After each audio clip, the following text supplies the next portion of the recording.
All right, we move on now very quickly to the panel session. We are going to have three speakers who will join us for this panel session.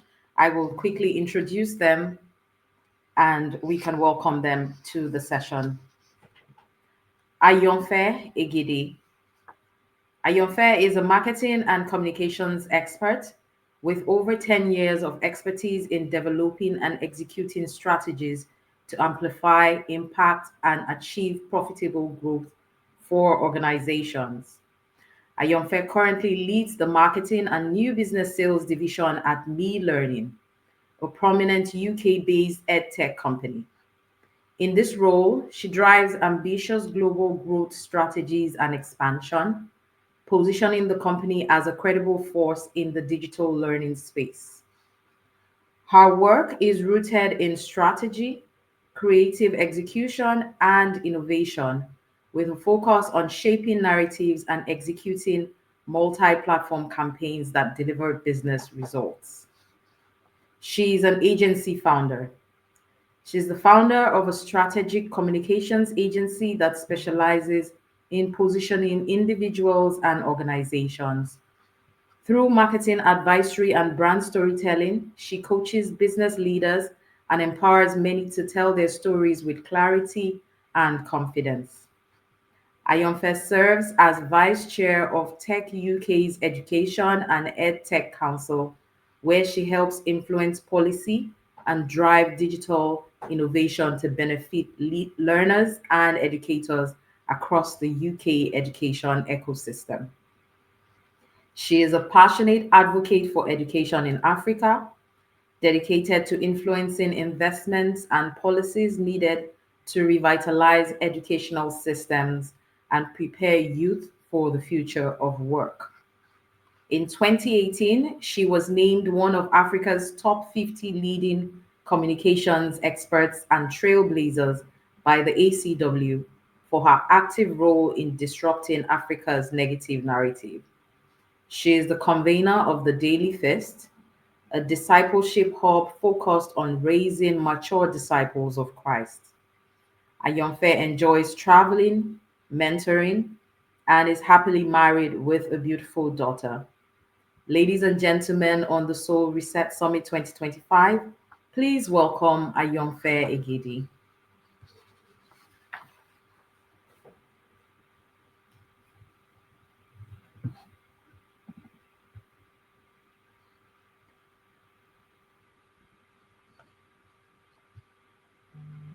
I will also now introduce our second speaker, Paul Adeyeye.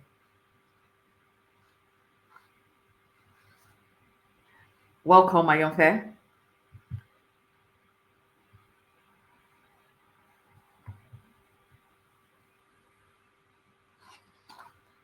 Paul Adeyeye is an award-winning author, business consultant, certified insurance and investment professional, and financial educator with over 15 years of professional experience. Paul is deeply passionate about educating immigrants and families on crucial financial and business principles, including financial planning, retirement, business development, and entrepreneurship, having recognized the gaps in financial literacy amongst this community. He inspired people to build a prosperous future through various channels, including his social media platforms, online courses, financial literacy workshops, bi monthly financial health clinics, and the Thriving Immigrant podcast. He is the author of the 2020 book, The A Plus Entrepreneur, a strategic guide to help your business thrive at all times. Paul was recently commended by the Mayor of Ottawa for creating a forum that amplifies immigrant voices, fostering a robust, inclusive, and harmonious community. Ladies and gentlemen, please welcome with me Paul Adeyeye. Hi, everyone. Welcome. Thank you so much. All right. And our third panelist, Ife Freeman.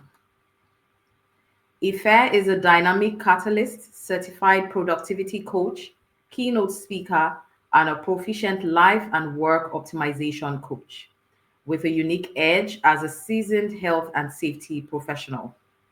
Ife is dedicated to helping individuals and visionaries optimize their lives and thrive personally and professionally.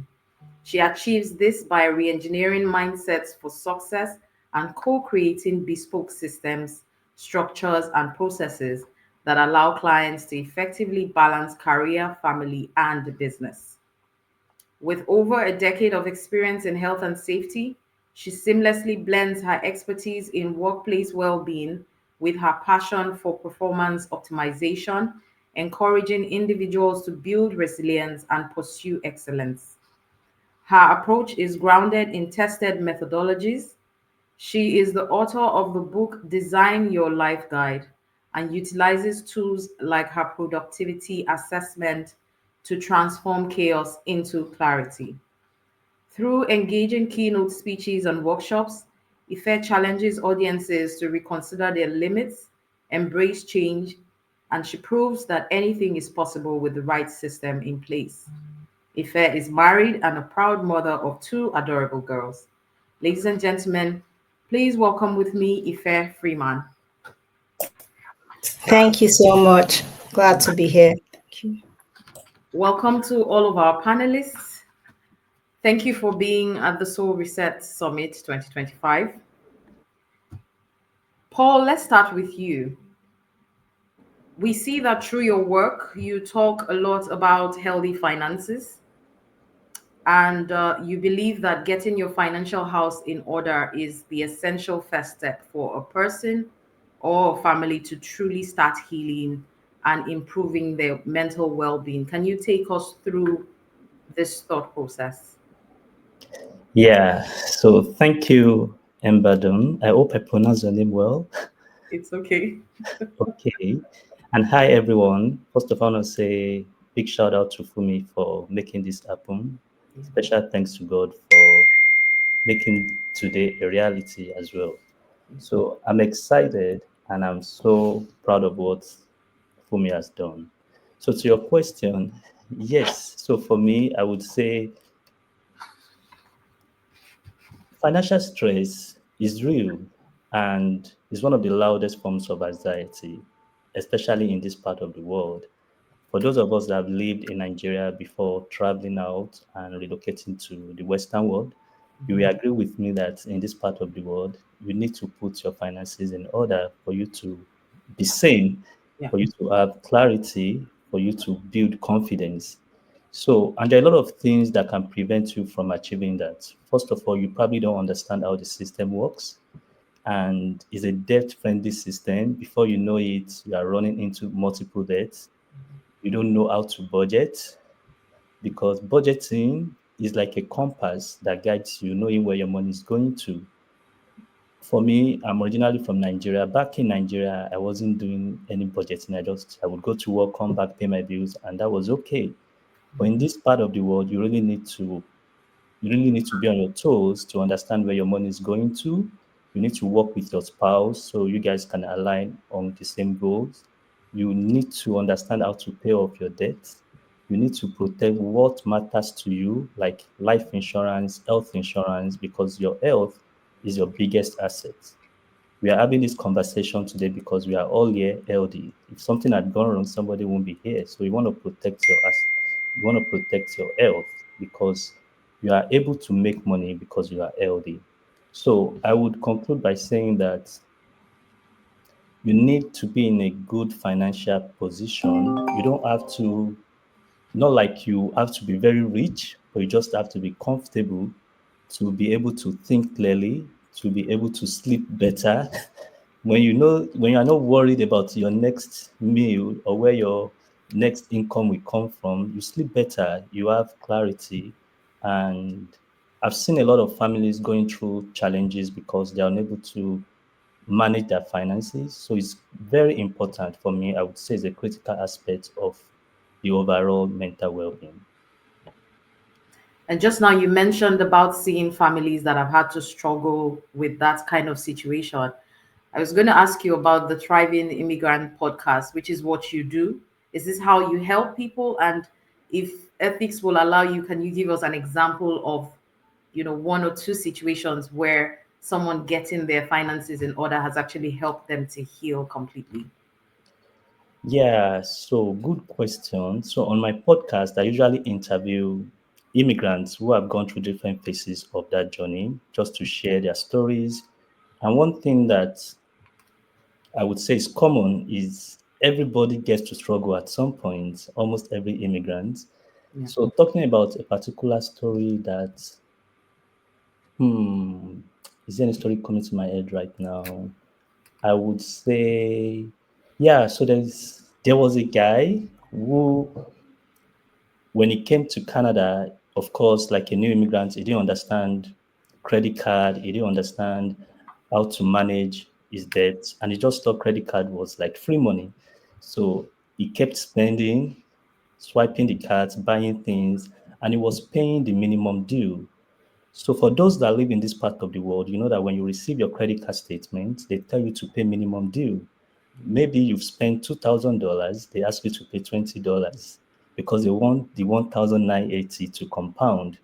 So everything compounded, and one day you woke up, you realized no, you couldn't continue. Then he started reaching out for help, and his story is so powerful because he was trying to get help, and in that process, he now became an advocate for healthy finances. I won't be able to mention his name because this story Oh, just came right away. So that's one story that I find very remarkable. all right. Thank you. And while we're talking about the external, Ife, let's hear from you why external disorganization is a barrier to mental health and how creating a structured life can lead to emotional healing. Thank you so much for that question. And firstly, I'd like to say thank you to TFA for the platform, for making this possible. I'd also like to say congratulations on the book. It's an amazing feat. So now going quickly to your question, which is quite important, I'll take it from the soul reset section. Mhm. So when you're thinking about resetting something, you've got a phone, maybe the phone has gone through different things and it's not working as it should. So you reset it to what you call factory default, right? Yep. And so of course, when your soul has been hit and is being struck by different things, there are times that you have to come back to that stage of resetting the soul. Now, I'm going to take should I say, the second part of that question, and I would say that setting a structure actually helps mental health. It does not disrupt it because healing is a journey. So, resetting of the soul is not an event, it's not something that you should do once off, it's something that you should do because you are being exposed to several external factors.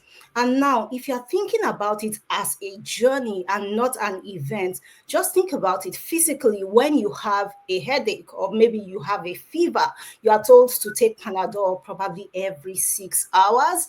And if you do not have an effective structure, and I don't know about you, you've been given antibiotics, you've been told that you have to take it every 8 hours. If you don't have an effective structure, you'll realize that 10 hours into it, you've forgotten to take it, right?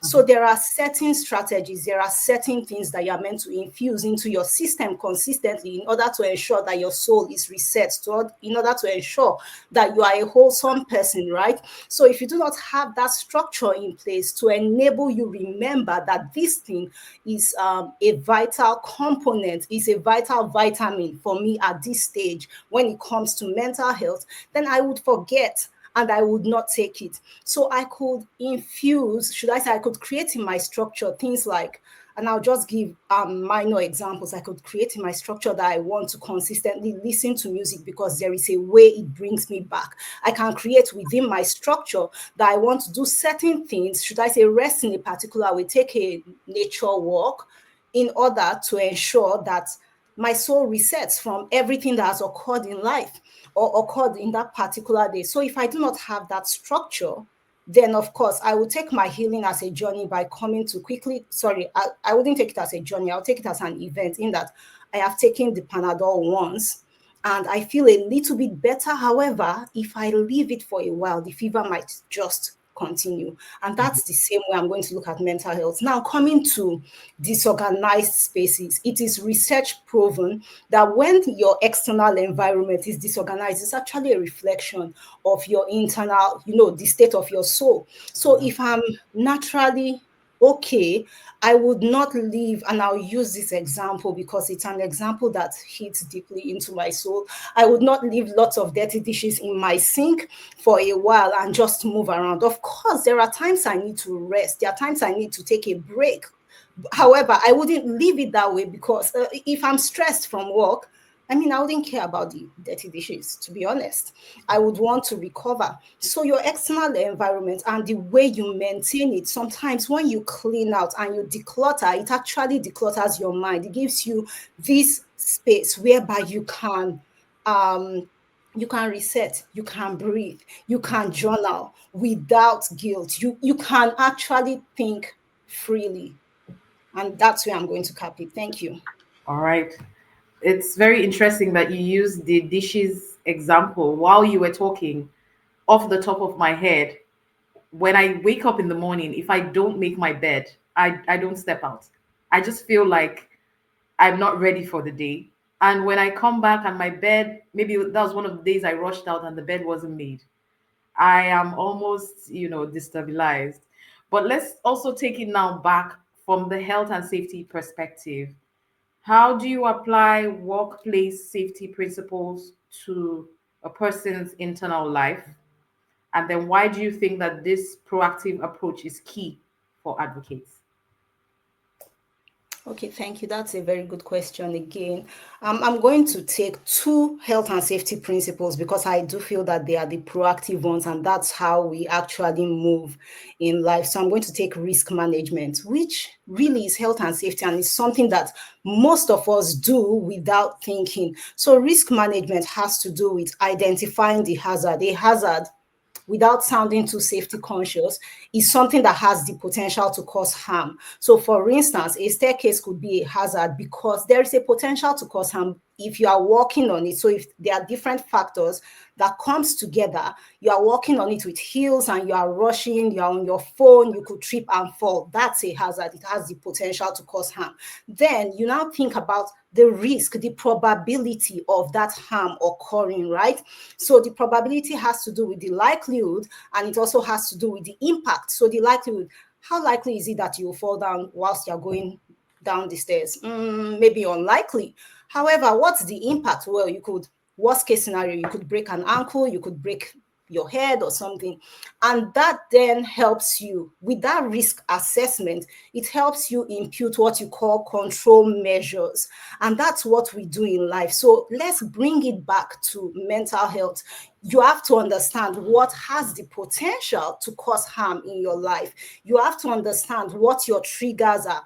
Most of the times, a lot of people are not self-aware. You do not know what actually, should I say, what triggers you. And when you understand your triggers, then you ask yourself that when this thing occurs, what impact does it actually have on me?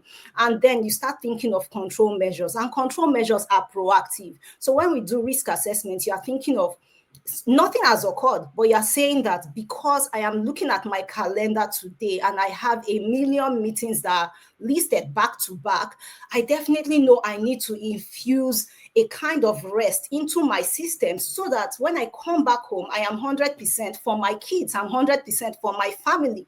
So that's really risk management. But also within that context, you also think of what you call contingency measures. So as I'm thinking of someone tripping down the stairs and breaking their ankles, and I'm saying, okay, you know what, let's ensure that we've got railings, let's ensure that the stairs has got anti-slip treads and things like that. We're also thinking that, okay, if someone falls and breaks their ankle, do we have things within the workplace like a proper first aid kit that can help?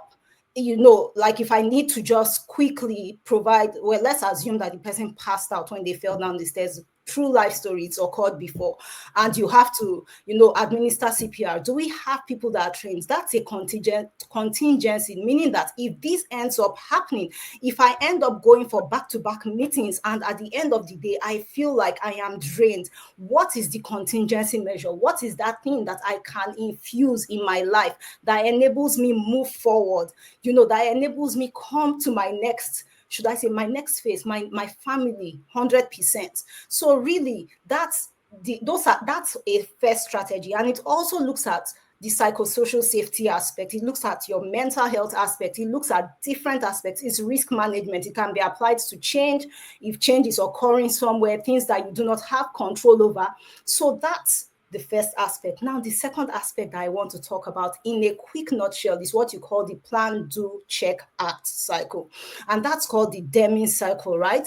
The Deming cycle is really a proactive way of living, and we utilize it in health and safety to create what you call a safety management system. So as I've spoken about risk assessments and putting in control measures, the plan, do, check, act cycle, actually within the check state, it means that at a point I need to check if what I have imputed actually works. I need to check if really utilizing the railings based on everything that has occurred, is it actually working? So I also need to check that when I have lots of meetings and I feel stressed, when I keep plugging in music, does it really work, or am I just listening to someone else? And I'll give a very interesting example.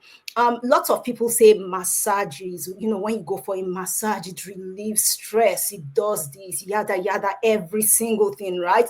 I have tried massages in different places, and it is not just my thing. I do not relax. My nose speaks every single scent within the bed, within the hole that I'm putting my head in, and I'm looking at, and maybe it's the safety, I'm looking at the sheets and I'm like, this doesn't look clean enough. Did they change it? So I've realized that that's not for me. It's not working. It might work for Ayanfe, it might work for, Sir Paul, but it doesn't work for me. So then I look for something else that actually is bespoke to me and works for me and ensures that I am 100%. Yep. Thank you so much. Thank you so much. That was very insightful. Let's move over to you, Ayanfe. We are coming from a communications and marketing angle now, where all you do mostly is craft messages that are unforgettable. So, what do you think is the crucial difference between simply sharing a mental health story and to strategically communicate it to drive a lasting public change?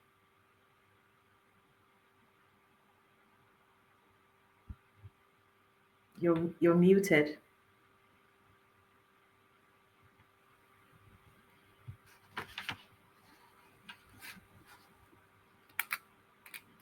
You have to unmute the mic.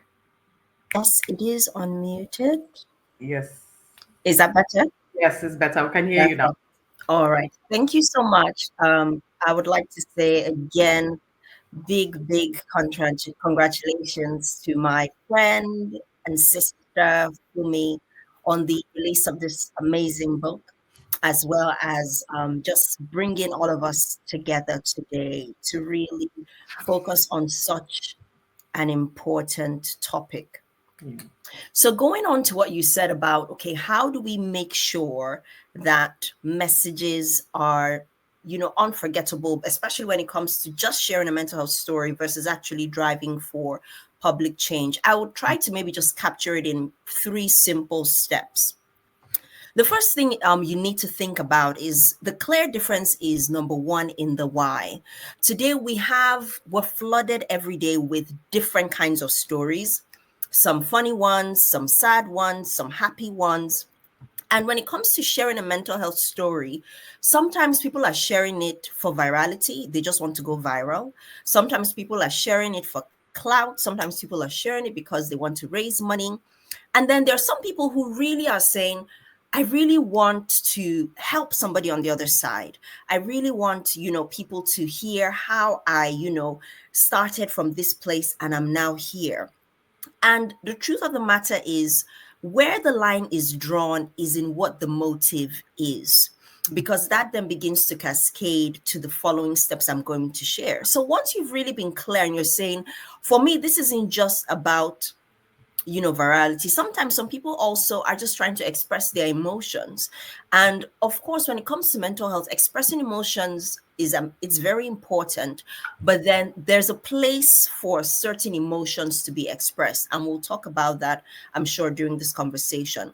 So once you've kind of established and you're saying, well, number one is I really want to see something change for people. I want people to, hear the story and do something different. The next thing you need to then think about is what, where I would say, where am I putting the emphasis on? Because you might have this very moving story. And what I tend to see from a lot of people I've worked with is they tend to put the emphasis of their story on the pain rather than their triumph. So you find that a lot of times they spend, and depending on the format of the story, whether it's written, whether it's a video, whether it's a podcast, there's a lot of emphasis put on the actual broken side of their story. The part where they were bleeding, the part where they were, they couldn't sleep, they were depressed. And that is important. But what we need to remember is when you're ready to share your mental health story, especially if you want it to lead to change, the emphasis, the weight needs to be put on the triumph. The weight needs to be put on, this is where I'm at now. I'm healed, I'm whole. And in case you just wanted to know how I got healed and whole, this was what happened. So I think my second point or my second tip for people, especially in a day where we're trying to maybe use social media to be your platform where you want to share your story, make sure that the emphasis of the story you're telling, whether you want to break it down into little chunks or you want to create a book, the emphasis isn't just put on the pain that you experience. And here is why. It's because that's what people are going to remember. And the truth of the matter is, you don't just want people to leave hearing your story thinking about the pain that you experience. You want people to actually remember, this is the triumph. This is what changed for this person. This is how this person, came out victorious on the other side. And so if we want people to really remember how we've triumphed, the emphasis, what we're really giving a lot of time and attention to, should be on where the victory lies. And then the third thing I would say is to really make sure that that story you're sharing leads to some kind of public change. And of course, I don't want to go into the details of what does public change mean, because that's a whole different question. Because I think that could be something changing for one individual, or sometimes something changing for thousands of people. And I think when it comes to your mental health story, number one, don't immediately feel like I'm on a mission to ensure that this story changes 1,000 people. I would say just make sure that it's extremely clear that it could lead to change for one person. And the chances are, if that happens for one person, it would actually it'll be a ripple effect that would impact so many more people. So my last point then would be, make sure that at the end of your story or somewhere in the story, there's clarity on what you want people to do, what you want them to change, what action you want them to take. For one, maybe for them to avoid what happened to you happening to them, or for them maybe being able to spot something similar happening for somebody they love or somebody they care about, or there's some clear action they can take to make sure that this isn't just something they receive, because we're in a society now where we're content fat. We take in so much, and sometimes there's little action. And if our mental health stories are really going to lead to lasting change in some way, they need to get us to move. They need to get us to do something.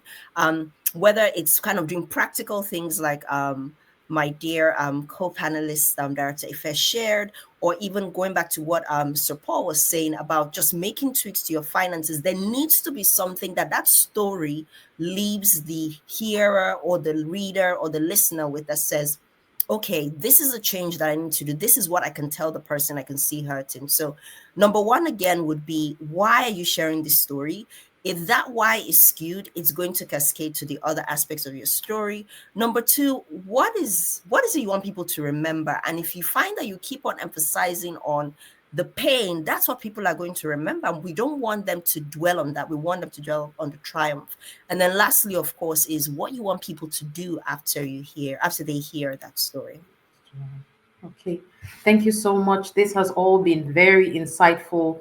We are running against time now, so I will just quickly ask each of you to share with us your thoughts about championing mental health from the perspective of the book When the Soul Cracks, the book we're here to launch today. Ife, maybe you want to go first. Okay, thank you. So the question is championing mental health from the using the book Yes. as the When the Soul Cracks. yes, so the book is talking about when the soul cracks, really. And we are here, it's the Soul Reset Summit.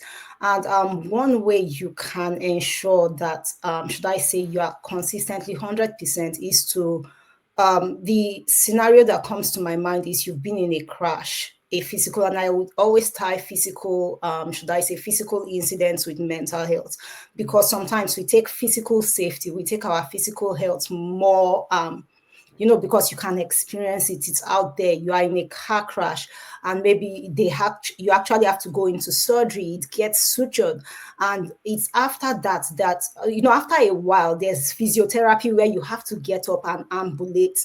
So really, when your soul has cracked and you've gone through something, there is that process whereby you actually have to pause to heal. Some of us continue running. I think I had the initial reading about it, but some of us continue running. So you keep running whilst you are bleeding instead of attending to that, should I say, to that particular thing, because we have this mindset whereby we feel like we need to consistently move, even if you feel, maybe when you were growing up, you've been told that you need to man up, you need to be able to stop, right? And process that. But also, you do not stop. When you get to a point of healing, you also have to ambulate. And I think that's the word. You have to ambulate. So you are on the hospital bed, they've done the surgery. After a number of days, the physiotherapist comes and actually tells you that it's time to get up and start moving step by step. So you are not just staying there and wailing in the hurt. You heal, then after a while, you get up and you walk. And that's where I'm going to. All right. All right. And I would say from my end, one thing I would say in regards to the book is it's so important that the story you're telling yourself is one that is first of all true. I know sometimes we're very quick to want to go out there, especially as leaders, which I know we have so many leaders, so many visionaries, so many change makers on the gathered today. And I think sometimes we're very quick to sort of put up a front that we're good, we're okay, we're ready to run. And on the inside, we know that there's still some work, there's still some healing to be done. I would say, as you read this book, as you take your time to read it, one thing I would encourage everyone to do is to first make sure that you actually are whole. Because if you're leading, imagine leading, a group of people and you're limping. After a while, the chances are that leg is going to completely give way. It's going to give out. And I think we're seeing there's a lot of research showing how sometimes why leaders get burnt out, or why sometimes they get into those places where they're taking on so much, but then things are not really working, or the plates begin to fall. Remember, just a picture of so many plates being piled up and they're not arranged well. It's because when they started that leadership journey, they were not properly whole. And so I want to just emphasize that, number one, you have to make sure that you're whole, you're healed properly, so that actually because that journey of legacy, it's one that is long, and if it's going to be a long journey, you need to be in the best shape possible. The other thing that also is very important when you're building for legacy, or leading people, and for different reasons, you also want to make sure that you're not hurting them as well along the way. And that's sometimes what happens when leaders are bleeding, And as they're bleeding or they're not, emotionally whole, they're emotionally fragile, they tend to hurt people along the way. In fact, sadly, in the news, I think about 2 or 3 weeks ago, we heard about an organization, I believe in France, where there were a lot of employees who, some of them committed suicide, some of them ended up having some very bad mental health crisis because of the leader they had. And I'm sure if they looked back, they will realize that there was something that needed to be fixed with the leader, but that person probably did not find the right kind of treatment, did not find therapy, or find organizations like the Virtual Soul Clinic. There's so much we can do as leaders to make sure that we're not just whole, but we're not hurting the people that we're leading. And last but not least, I would say every day your life is communicating a story. It's very easy for you to want to say, I want to quickly share it. I would say to make sure your story is authentic, make sure that the one you're telling yourself is authentic. The one that you tell yourself every day is true. And it actually matches what you're communicating on the outside. Because when push comes to shove, one day that internal story is going to meet with the one you're saying in the public, and the truth will reveal itself. So let's be whole first and authentic from the inside, because it will spill out on the outside. Right. Thank you so much. For those on YouTube, if you have a question, please write it down so that we can ask the panelists. I just want to quickly throw one more question at you, Ayanfe. Earlier, you were talking to us about, the thing with communicating and it crossing that line where it now turns to clout, as opposed to, positioning that personal story in such a way that we're focusing on the triumph instead of the pain. So I want to ask you, maybe in another 2, 3 minutes, to let us know, in your opinion, what you think is the most important communication strategy that individuals should adopt in order to ensure that their personal impact is clearly defined and memorable, so that the healing journey becomes a lasting light for the people who are listening. Um, I mean, there are different points, but I think to keep it simple, I would say number one, practice sharing your story in a safe space first, or with safe people first, before you take it public. And one, the reason why it's important to do that is it's really a way for you to check if you're really whole. In the same way where you're going through physio, you go to the doctor and they give you certain things to really test to see, oh, are you really ready to, begin to go running? Maybe you're a runner, a marathon, somebody who runs marathons, and you hurt yourself and they're working with you. Before they give you that clean bill of health, you have to do your checks in the hospital first, and they check to see, okay, now you're ready. And so I would say the same thing. It would be number one, practice it in a safe space, whether that's with a safe circle of friends, whether it's with a mentor, whether it's, and that's an important reason why I think it's so good to share your journeys and be vulnerable and transparent with mentors or teachers that you have in your life, because they could be very safe spaces for you to really share, this is what the journey has been and this is where I am.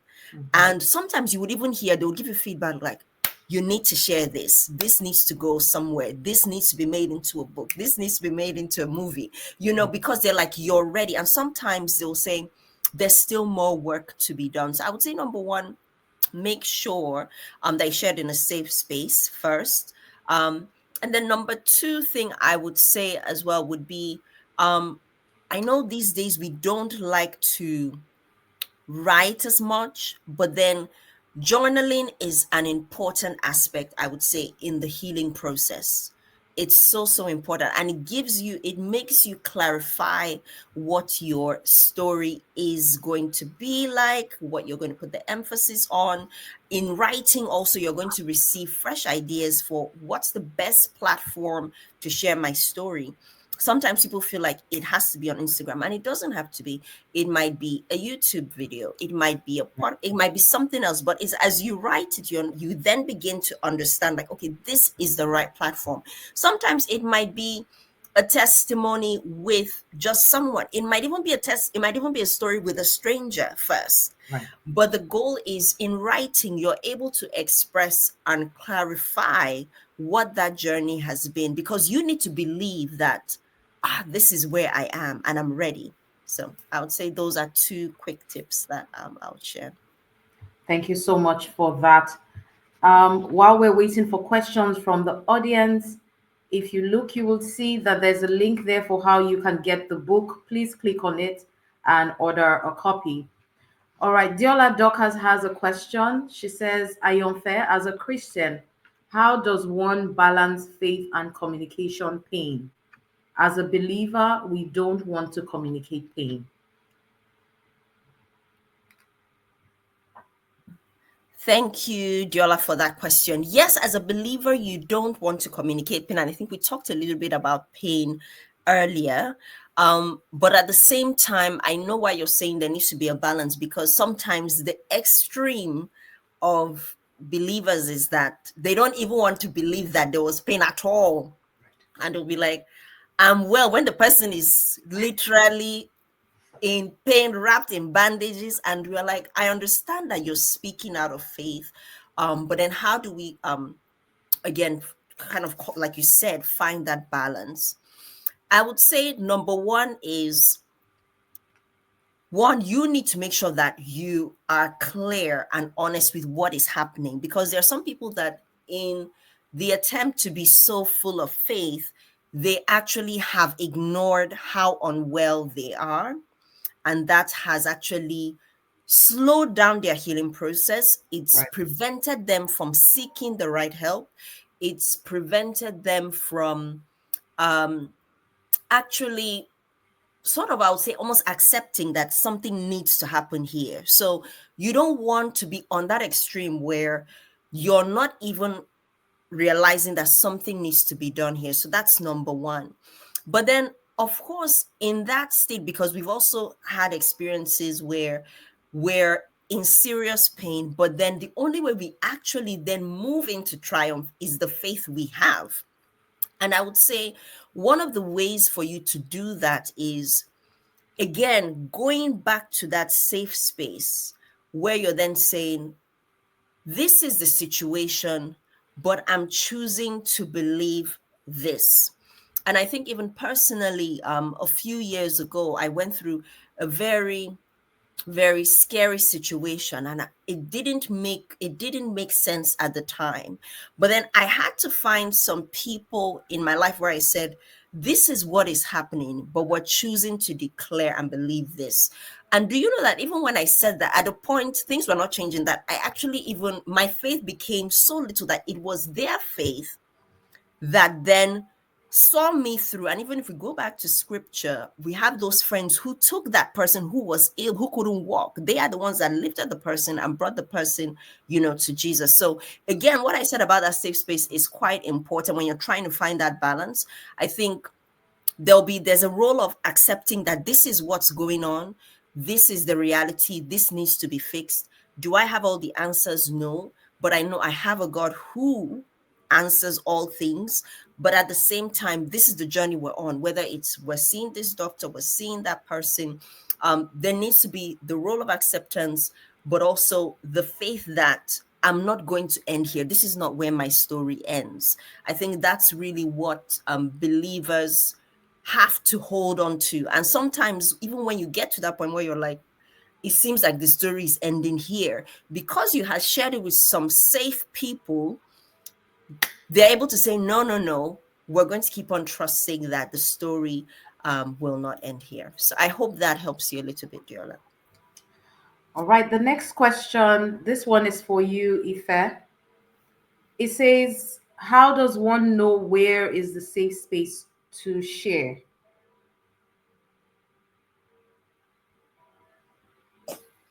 I actually think it's an Ayanfe question because she mentioned it here.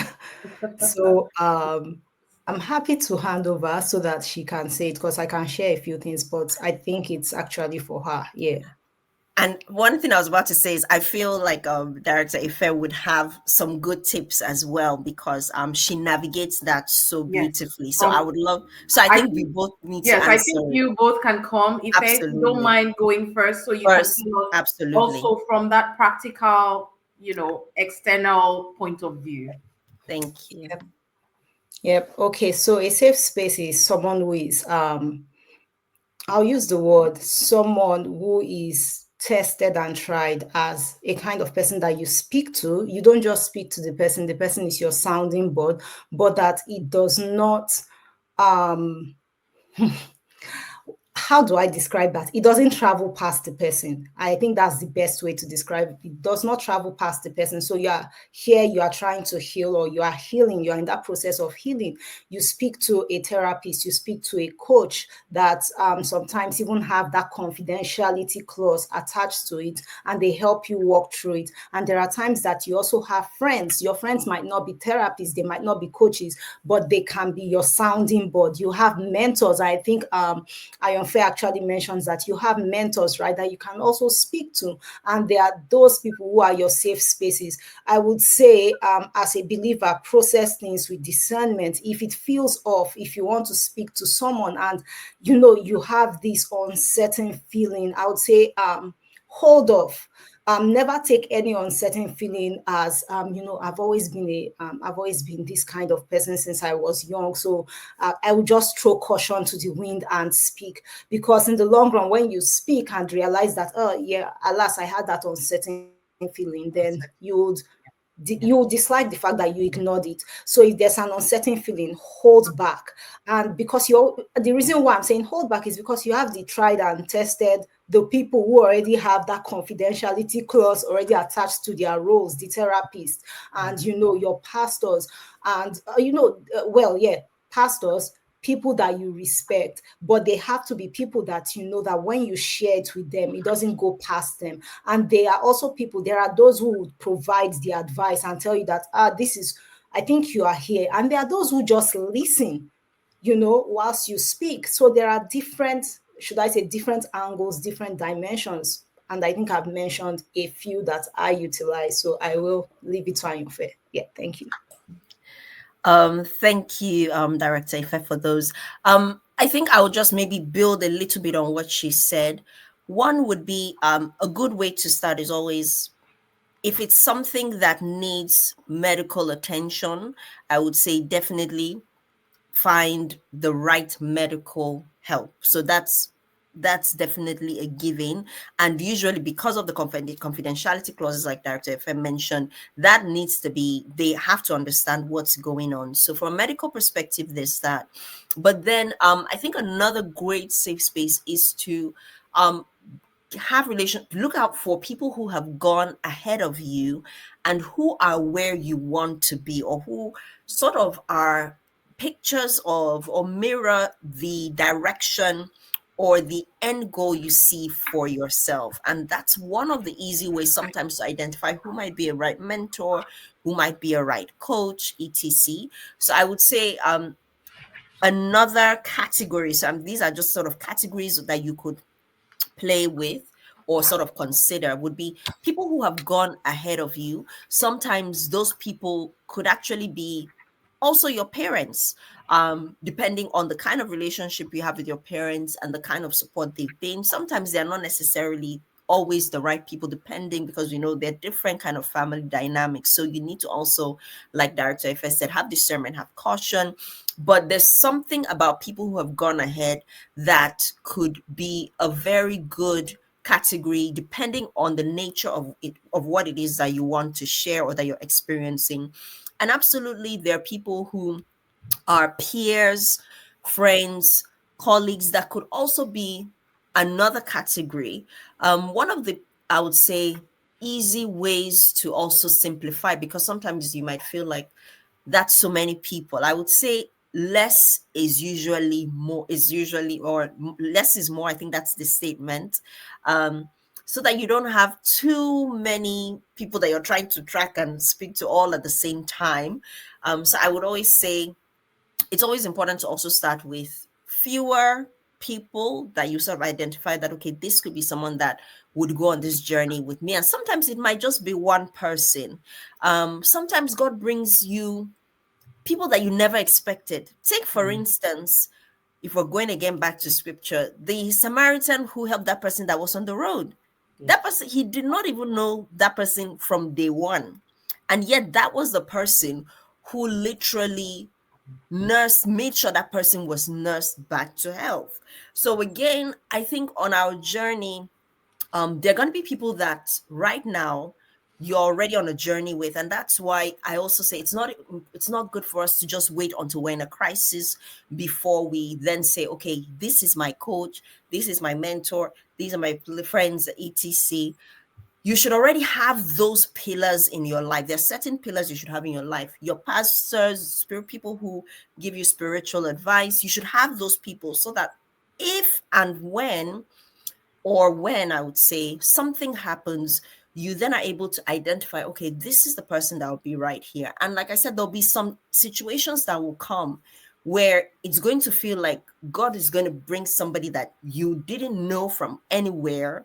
And that is the person he's going to use in that situation. And again, with that discernment, you'll find that that's the person who kind of helps you along the line. And again, there are multiple avenues again for therapy, for counseling, for coaching. That's why we have things like the virtual soul clinic, where you can freely share with professionals who have been trained to help you just kind of unpack certain things you're going through without you feeling like, do they understand what's happening? I feel like there are going to be some seasons in your life where, especially as a leader, where you need certain things, the same way where you have to have a health checkup every year. As leaders, there are certain kind of checkups you have to have. You have to have a mental health checkup where you're saying, how did I do last year emotionally?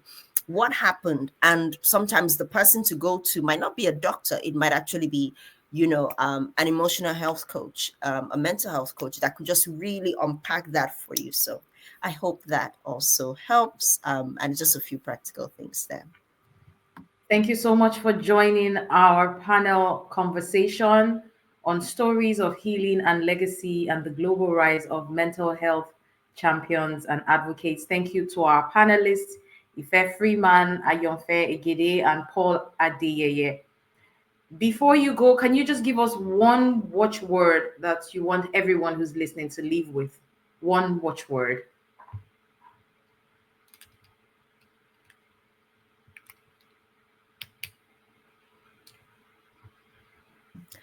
I would start and I would say, get the book, read the book, and leave a review of the book.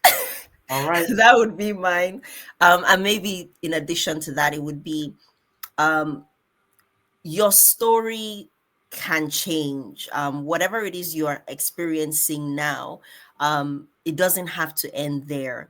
There's always a better, more healed version of yourself, more whole version of yourself that you can work towards. And so just be intentional about what you're doing daily, what you're doing annually, what you're doing quarterly, to make sure that you're kind of leading yourself or walking towards that better healed version, because it literally spills into almost every other aspect of your life, especially as a leader. Okay. Okay, thank you. I will build on what Lady Ayanfe said, and I will first also say, get the book, read the book. One huge way that I infuse healing in my life most of the times is actually through gaining knowledge and seeing, and not just gaining, right? Because knowledge gained is nothing. You actually have to apply it. Your application quotient has to be high.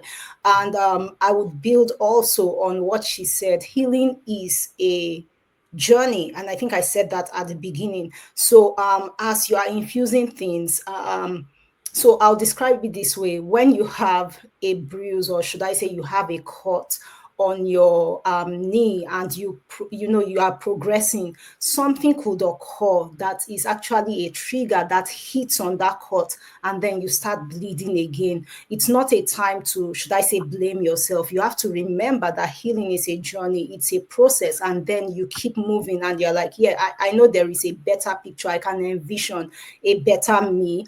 I'm not I'm not broken because this has occurred. I am moving towards who I'm becoming, And I think for me, that was healing for me to know that, because growing up in a Christian family, in a Christian home, there are certain ways you feel when something happens, and then you're like, how am I thinking this way again? I was meant to have forgiven this person. I'm meant to forgive and forget. Oof. And then something happens, and you're like, oh. So understand that healing is a process, it's a journey. Keep imputing the strategies, keep doing what you are meant to do in order to, heal fully. And if something happens along the way, also understand that it's a process, it's a journey. All right. Thank you so much for your insights. Thank you for joining us for this panel conversation.